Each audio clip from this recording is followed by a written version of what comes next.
எந்த கலைஞனும் அவளை சிலை வடிப்பான், எந்த புலவனும் அவளை பாட்டில் வைப்பான். அந்த இயற்கையும் அவள் மேல் காதல் கொள்ளும், அவள் நினைவாலே என் காலம் செல்லும்.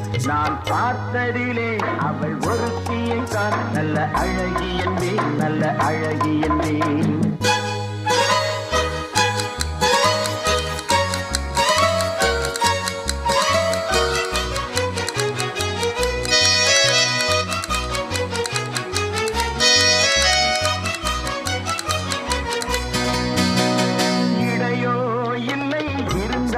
முல்லை கொடி போல் மெல்ல மழையும், சின்ன குடை போல் விரியும் இமையும், விழியும் பார்த்த